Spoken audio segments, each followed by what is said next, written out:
The screen opens in silence. A golden sunrise touches a quiet Polish village.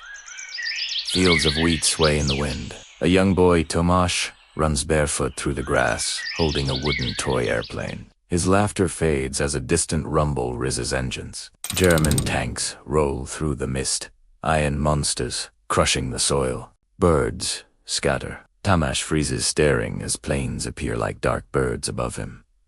Bombs fall. The earth shakes. A wave of fire sweeps across the village. The boy drops his toy as smoke covers everything. His mother screams his name, her voice drowned by explosions.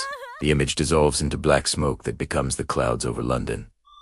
Night sirens howl. Searchlights sweep through falling ash. The city burns under the blitz. A young nurse named Eleanor runs through the chaos, clutching a crying child. Dust and fire fill the air. She dives into an underground station filled with frightened families. Children cry softly. The ceiling trembles as bombs fall above. Eleanor wraps her arms around the child and whispers, "It's all right, love. It'll be morning soon." Her eyes close, a single tear streaking through soot. The radio crackles faintly with Churchill's voice, promising that Britain will never surrender. The camera rises through a vent into daylight. The African desert, 1942 waves of heat distort the horizon. Tanks crawl across dunes. Corporal James Carter sits behind a wrecked truck, writing a letter on a torn notebook. His lips are dry. "Dear Sarah, I still see your smile in every sunrise," he whispers. Artillery blasts in the distance. A wounded German soldier collapses beside him, gasping for water. Carter stares at him, then offers his canteen. The man drinks, nods weakly, and dies moments later. Carter looks away, tears cutting through dust on his face. Wind erases their footprints. A French cafe at night. Rain taps the windows. Jazz music hums softly. Isabel, a young woman in a red dress, sings to a room full of Nazi officers. Her song is calm, almost haunting. Beneath the table, her hand passes a folded note to a waiter. The note carries a code, a message for the resistance. She smiles as a Gestapo officer approaches, suspicious eyes studying her face. She finishes the song, bows slightly, and slips through the back door into the rain. Footsteps chase her through narrow alleys. She reaches a hidden radio, breath trembling. "This is Donla. Strike tonight."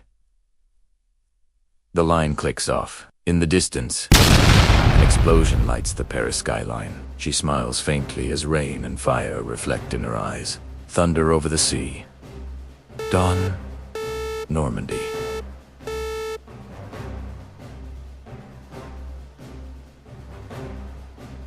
Soldiers huddle in landing crafts, faces pale, hands shaking. The ramp drops. Chaos. Water churns red. Bullets whistle.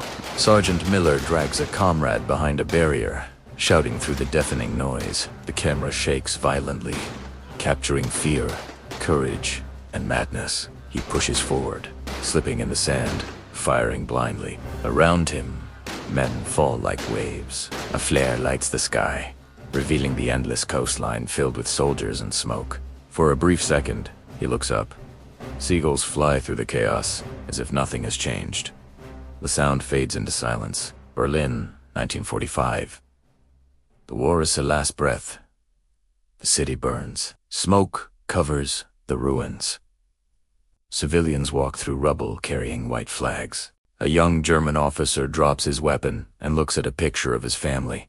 Then, at the devastation around him, he closes his eyes. The gunfire outside stops. The flag of victory rises in the distance. Dawn breaks through the ash-filled sky. The screen softens into peace.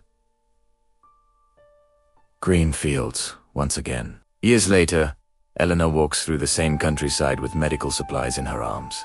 Children play among the ruins. One of them, older now, holds a wooden airplane just like Tomasz's. She kneels, smiling. "Keep it safe," she says. "Dreams can survive anything." The boy grins and lets the toy fly into the wind. The camera rises slowly into the sky.